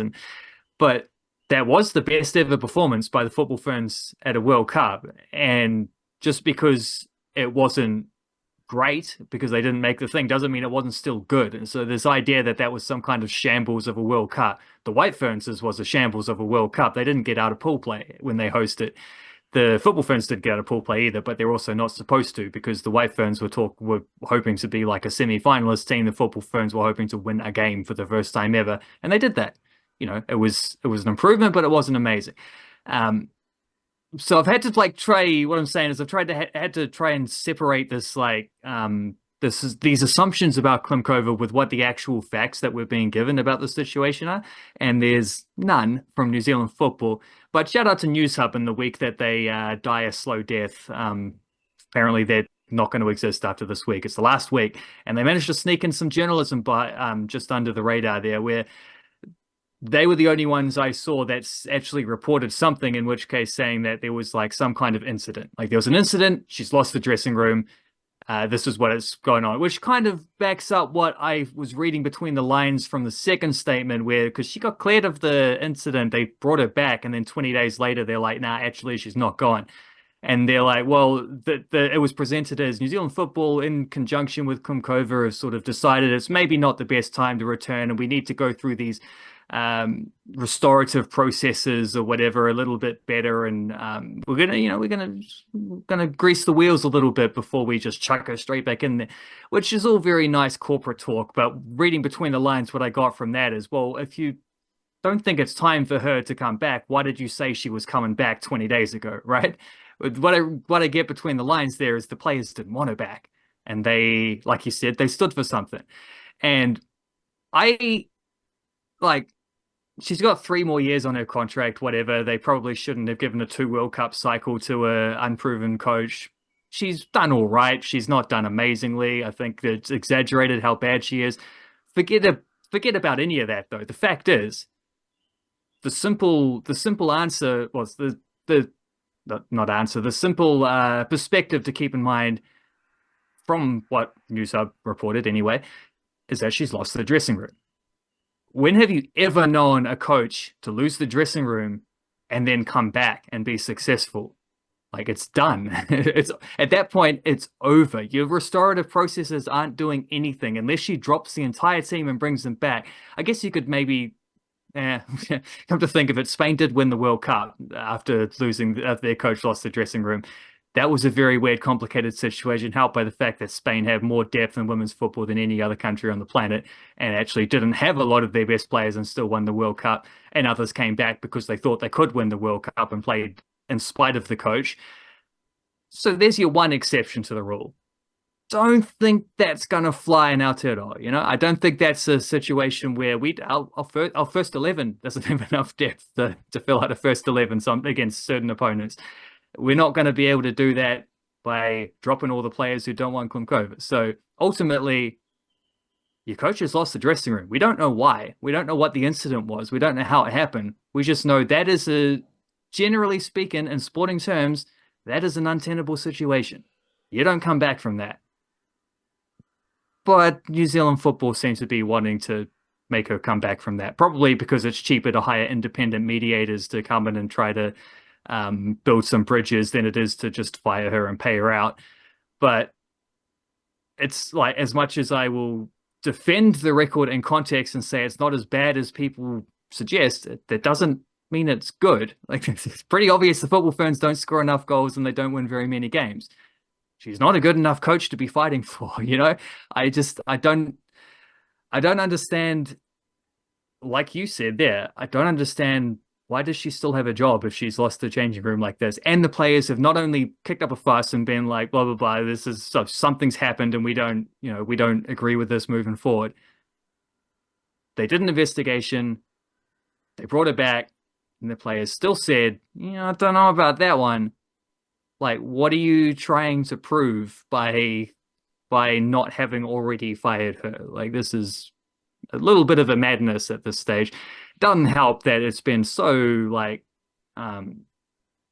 just not swept under the rug, because there've been statements, it's been addressed. It's been addressed in such a lack of detail or clarity, deliberately, because I guess we're not supposed to know. I guess it would influence investigations or what, I don't know, these things, this employment relations court risks, I don't know. I just know New Zealand football have a tendency to drag everything on a whole lot longer than they need to. It took them 9 months to find a new All Whites coach, and they ended up hiring the guy who was already the assistant. They went on a big journey to end up right where they started.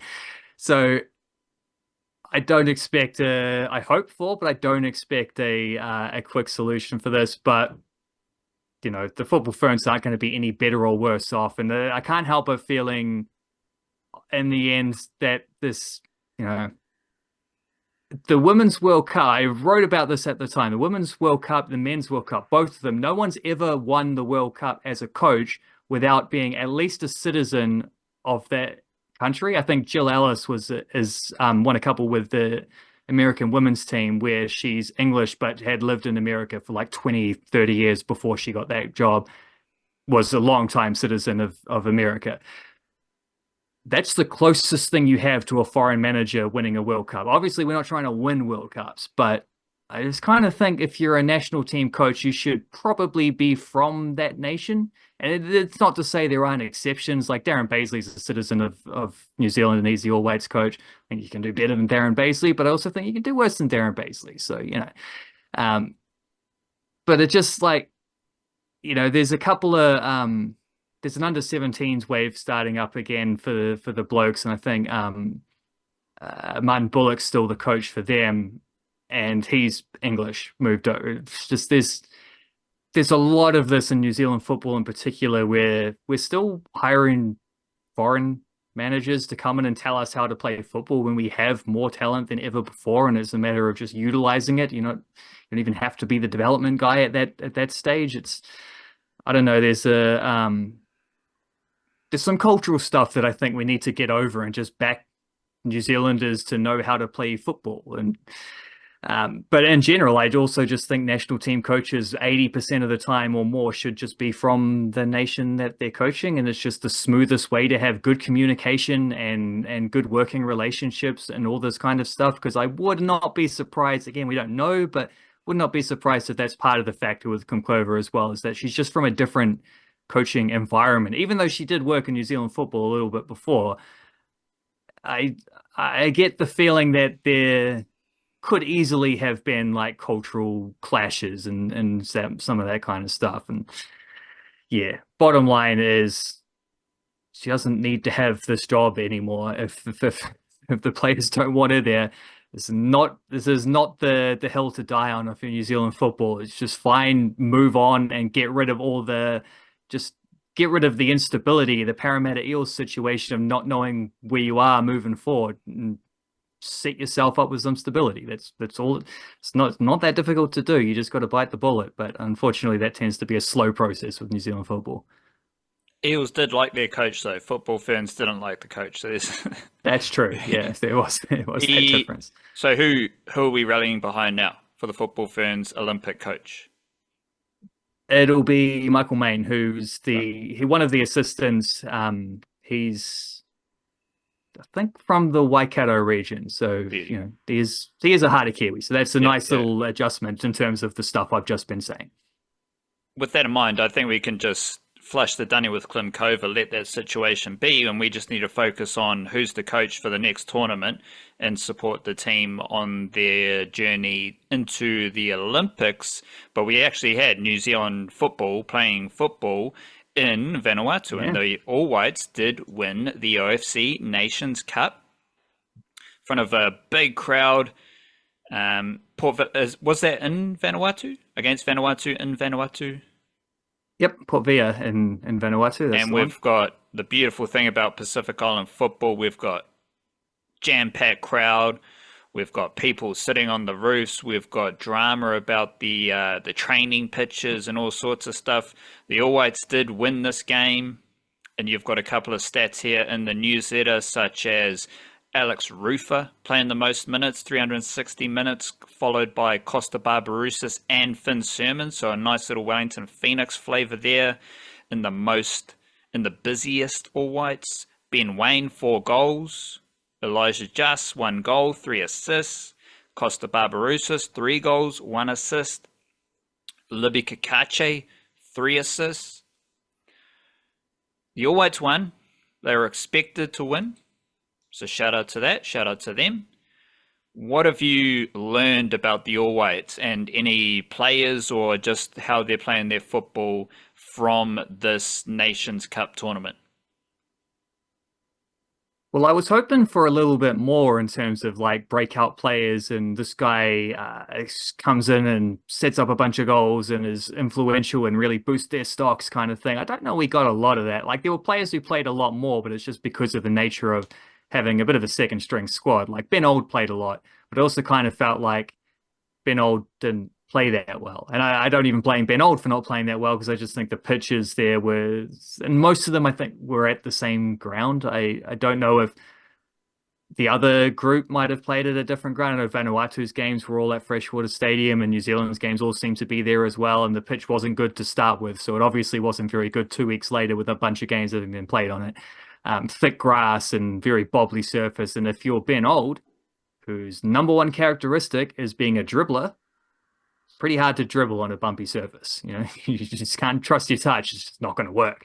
And there are a few too many of those kind of guys, I think, maybe. Like Costa Barbarouses isn't a dribbler, but he's a running behind, getting onto the through balls where the through balls aren't getting to him because, we're playing against a lot of deep defensive lines, and also the passes aren't necessarily to be trusted. Eli Just had his moments. So he's extremely good the first time we played Vanuatu. They adjusted well to him the second time, but you can see a little bit, but this is what I'm getting to in terms of standout players, is there's sort of like the guys who stood out were just the best players. There wasn't anyone who changed the depth chart doesn't get adjusted. It's just the best players were the best players.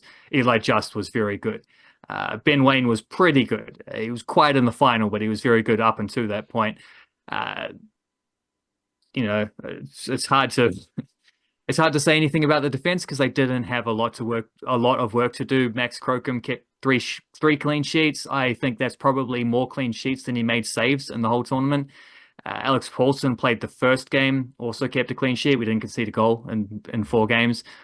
But by far the best player on the pitch in every game he played, and also just in general in the tournament, was Libby Kakache, who captained New Zealand in the 3 games he was available for. Did have to serve a suspension in game 1.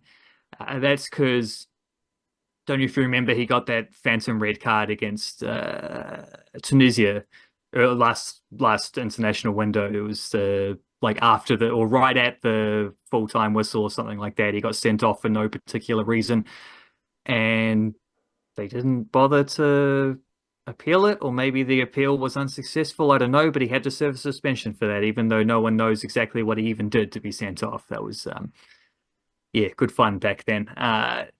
However, it didn't really matter. He just sat out a game against the Solomon Islands and came back and was the best player in the tournament, and then was over the next 3 games, and then was anointed as the best player of the tournament. They gave him a cool little trophy, and yeah, just good solid areas from the All Whites. They did what they needed to do. I think they weren't as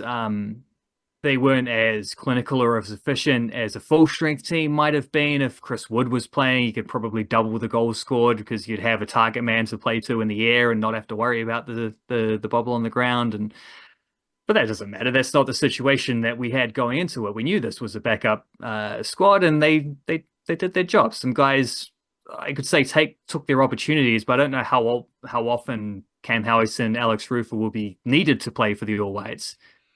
This is more like, it's not about taking your opportunities to build into something else. It's take your opportunity because this is a cool experience, and they seem to enjoy the experience. It was, yeah. There's a that great quote I pulled and chucked in the newsletter about how just trying to find training grounds was even quite difficult. And there was this thing about they had to drive off-road for like a significant distance to get to a school which had the best ground, which the All Whites wanted, and so therefore trained there. But then behind one of the goals is like a forest, and the ball would get kicked in there. The assistant goes to pick the ball out, and there's apparently a spider as big as a dog. So they left a few of those footballs there and said, well, the local kids can have them if they can find them. We're going to move to the other goal and do our shooting at that side instead. So there's just like, it's an amateurishness to these kind of things, but it's a really endearing amateurishness. And it's like the stories Libby Kakache can tell going back to Empoli and talking to his Serie A teammates. There's not a single one of those guys in that rest of his squad. Whether he actually gets to go back there or not is another thing, because there is some transfer speculation there. But there's not another guy in that team from Empoli last year who has experienced anything close to that. And you get a lot, especially when you get into the like big time European football stuff. They're kind of protected species, those players, protected by their wealth as much as their fame as well. And getting to experience just playing football in the islands like that, I don't know. I thought it was awesome. I thought it was a great experience. I think that's the kind of stuff where, like, yes, FIFA fund it. They pay for everything, basically. But other sports teams could definitely learn from embracing things. Like, I remember when the All Blacks played a game in Samoa that time, and it was a massive deal. It's like, well, they haven't been back since, really, have they? And you see what the Super Rugby stuff looks like when the Fijian side gets to play in Fiji. Well, they got a Polynesian team as well in Super Rugby, but they play all their games in Auckland, which Polynesian capital of the world. But it would be cool if they spread those out around Samoa and Tonga a little bit more as well. Like, it's not,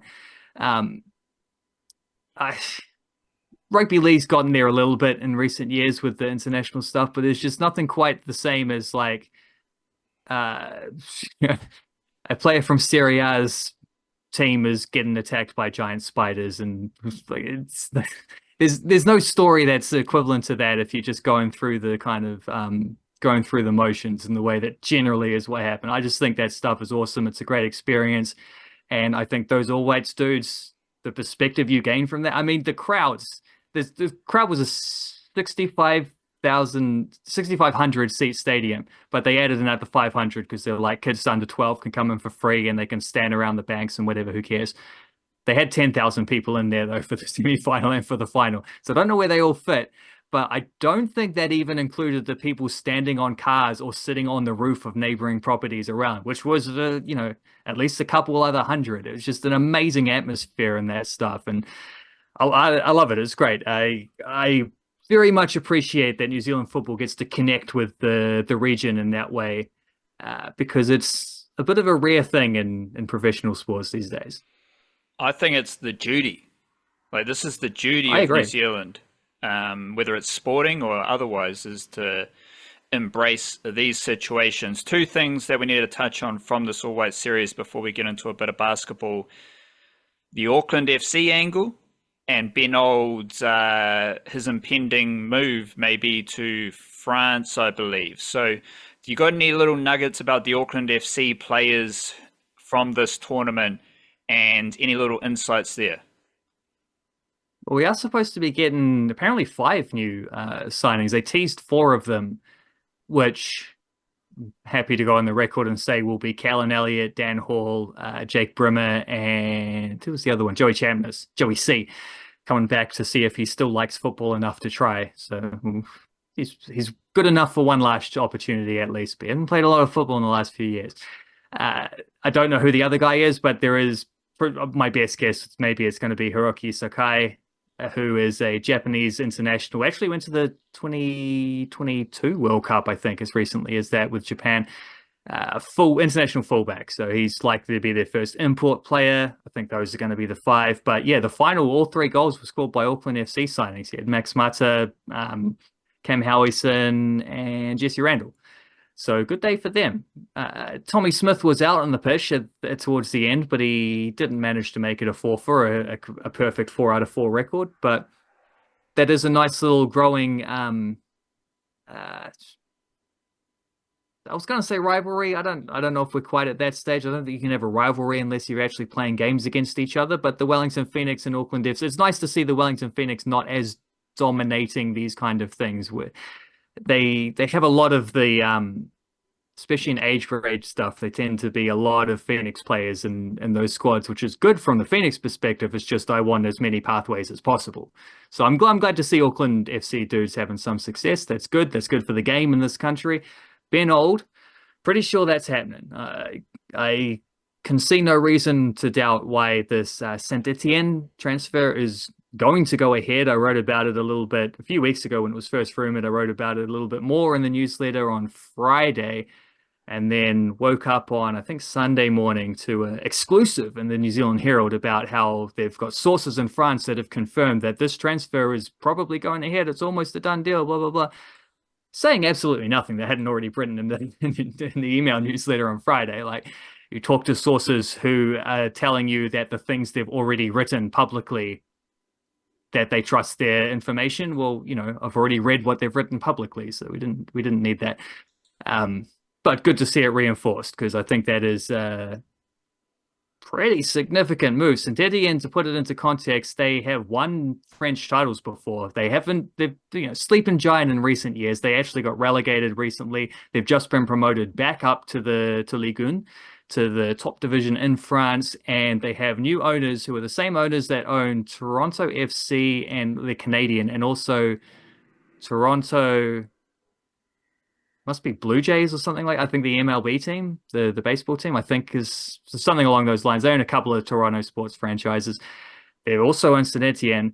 They've got a big push on data-driven transfer work. So Ben Old seems to have popped up off the algorithm there. They've typed in, I don't know, player who can play wide or a left-sided midfielder / winger who can dribble well, progresses the ball. Ben Old pops up nicely after a great season with the Wellington Phoenix. That's what we want to see, is players who are, impressing enough to get that kind of interest. He is an interesting one, though, because I don't feel like he's not the perfectly well-rounded prospect that Alex Paulson is. Like, Ben Old does need to be in a team that's going to play to his strengths in order for his strengths to be notable. And he does have some weaknesses in that. His finishing, his crossing, I don't think is amazing. His goals assist tally, I would have hoped to see. He had about 9 last year, like 5 goals, 4 assists or something, which was easily his best season by far. But I would have liked to see him take that up a fair bit further if he had played another season with the Phoenix. But if he's in the right situation, if they've identified him because of the strengths that he has, hopefully they're going to put him in a team which does play to those strengths, and that is a fantastic place to be developing at. Like, there's only one New Zealand who's ever played in Ligue 1 before. That was Bill Tuiloma. Played 2 games off the bench for Olympique Marseille about 7 or 8 years ago at the start of his career. He's the only one. We've just had 2 guys sign with Premier League clubs in the last couple of weeks. We might get a guy signing with Ligue 1 club. Lipi Kakache gets a transfer. He'll go from Serie A to maybe another Serie A club, or there's a couple Bundesliga clubs that are interested with him. Like, these are top flight, big 5 European leagues, and Kiwi players are being attracted to those, like, 2 clubs in these divisions. This is unprecedented, basically, to get this much so quickly, and it just makes me wonder, like, where's Finn Sermon going to go next? He's now that if Paulson's gone, if Old's gone, Finn Sermon is the next man up on the queue. Will he stay another season at the Knicks? He could, because he's a little bit younger than those other 2, I think, like a year or 2 younger, but also he's good enough. He's good enough to move straight away. Sam Sutton might even be a little bit curious about what his agent might have to say. And yeah, suffice to say, there will be plenty more transfer activity where all that came from as well. We'll finish with Tall Blacks basketball, where they have had 2 losses in their pre-Olympic qualifying phase. So not the most important losses, but they have been 2 defeats to Finland and Poland. As you've got here in our newsletter, players who have played over 40 minutes in these games combined: Finn Delaney, 55 minutes, Shea Ili, 49 minutes, Corey Webster, 48 minutes, and Ruben Tarangi, 43 minutes. What stands out for you from these 2 Tall Blacks games, and how are we sitting for the Olympic qualifying tournament? Well, the first game against Finland, they only lost by 3 points, and they had the ball with seconds ticking down in the final play, what should have been the final play of the game. But Corey Webster gets challenged at the rim trying to get around the pick and roll or something like that, and loses, doesn't get a good shot up on the sort of lefty layup.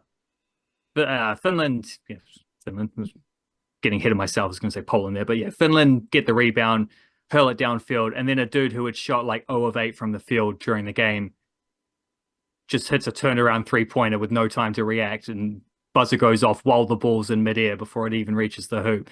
So pretty unlucky in the way that went down. Corey Webster did actually hit a half-court shot at the end of the first half, so that was pretty cool. At least there was a highlight of that managed to float around, but a little bit rusty in that. It wasn't a great shooting performance. It was a low-scoring game, but first game of the tour, sweet as. Second game of the tour against Poland, that was a bit more concerning because they got thrashed. It was close-ish after the first quarter, but they just shot terribly throughout. And I haven't got, what do I have it written in front of me? There was where are we? The Polish team shot somewhere in here 57% from their 3-point line, 12 of 21. New Zealand shot 10 of 42 for 23% from 3-point line. So don't know why you're shooting 42 3-point attempts when you're not actually a very good 3-point shooting team to begin with. That seems crazy there. But the fact that they shot literally twice as many attempts as Poland and made fewer threes from those attempts goes beyond crazy into what is going on. Poland had a +10 advantage on the rebounds. They 12 more assists than New Zealand did. Pretty shocking. And Corey Webster scored 0 points, shooting 0 of 11. Isaiah Liafa, 0 points, 0 of 6. Finn Delaney, 0 of 3 in 26 minutes, only getting 3 shots for him. He was scoreless. Ethan Rusbach was scoreless, 0 of 3. Terrell Harrison only played 8 minutes, but he didn't score. Shea Ili did get 17 points, so that was nice. And Sam Meninga hit 3 of his 4 triples for 12 points, so he hit 3 of 4. It means the rest of the team shot 7 out of 38. just abysmal shooting numbers from the dudes who are actually expected to be the ones hitting some shots. I don't expect us to be a high scoring point team at all. We need to be a better defensive team, but also giving up better than 50% from the perimeter suggests not a very good defensive team. So some concerns there, but as you say, these aren't the games that matter. These are the warm-up games, and they're just going to have to we're just going to have to hope they learn some lessons from that, because that was a bit of a shocker against Poland. Neither of these games were televised. The footage I found of Corey Webster hitting the three-pointer was someone in the crowd just recording it. I think there was a little bit of Finland's social media team recording some of the other, recording the final shot, but yeah, not great signs from the Tall Blacks, and they will have to play against Luka Doncic as well, who's confirmed to be playing for Slovenia. He's turned up, even though he seems to be pretty busted at this point. But whatever, a half-injured Luka Doncic is still one of the best 10 players in the world, probably. So that's just something they're going to have to deal with. But yeah, slow start to their Olympic qualifying warm-up stuff campaign. Their overall tour. When do we play some proper games? Pretty soon. I don't know exactly, but it was the start of the month, because those guys are supposed to get back for some NBL at some point. Let's see if I can. 2:30 a.m. on Thursday morning against Croatia, and then 2:30 a.m. on Friday morning against Slovenia. Unlike the first two those were the only two warm-up games. Unlike the two warm-up games which weren't televised at all, these ones will be, I think, on TVNZ Plus. So catch a bit of Tall Blacks basketball while you're looking for some Euros highlights or whatever. And the Canterbury Rams, they're still cruising along at the top of the NBL ladder. We've got the top 15 in a row. Top four teams have all played 18 games, and the Rams have 16-2 record. Sorry, Tuatara 15-3, Taranaki 13-5, Wellington 12-6. Any new developments about the excellence of Canterbury basketball? Well, they played twice this week. Both were road games. They caught Taranaki on what was a short turnaround. Taranaki played on Wednesday night. They won against Hawke's Bay, but then they had to back it up against Canterbury on a Friday and didn't play anywhere near as well. And Canterbury thrashed them, which is what Canterbury do. Taki Farrenson scored 20 plus in that game. So it's the first game finally where he's been able to come in and have a big impact. But then they won again by an even bigger margin, I think. I can't do the maths. It might have been slightly about the same margin away to Manawatu later on. That was more of a Canterbury should be beating Manawatu, but they did. They thrashed them. They put 121 points on them. And in that one, you had Kaya Isaac and Max Darling both scoring 20 plus. So not only are they winning games, and obviously they're getting great impact from Taylor Britt's doing great continually. He's just has been fantastic throughout the season. Their imports are doing nice, tidy things, but they're getting different. Not just they're getting young Kiwi dudes to pop up and contribute, they're also getting different ones each game. So that was awesome. Not quite as awesome as Charlie Dalton scoring 27 points for the Tuatara in a win against Franklin. That was also Franklin on a short turnaround, but Tuatara did what needed doing. He scored 27. Charlie Dalton's awesome. He just plays with complete 100% energy the entire way. But I also shout out, like I did last week, to Braden Yulee. He had 18 points there. He was another tidy one with 6 assists. Rob Lowe is always awesome. He had 18 points, 16 rebounds, 5 assists. Second best big man line of the week, because Southland Sharks won their third game of the season, in which Callum McRae, 22 points on 8 of 12 shooting, 21 rebounds, and 11 assists. That's the first triple-double of the season. Bang. By anyone. Wowee. Shout out to Callum McRae and Southland basketball. But this is the second season in a row that Charlie Dalton's dominating basketball games in the NBL. You did say last week how he's returned from college basketball as well as ULA. Yeah, but I don't. Yeah, they both have. I'm not sure if Yulee's gone back or not, or if that's the end of his. I can't remember, but definitely Dalton's only a year in. So, yeah, they are both back from college. So watch out for Charlie Dalton and watch out for all things Niche Case. Check out our website, theniche-case.com. Got fresh yarns up there. Got plenty of stuff flowing through your stats, clips, bits and bobs on all the platforms as well. Big up yourself, love yourself, kia kaha, stay beautiful, chur chur.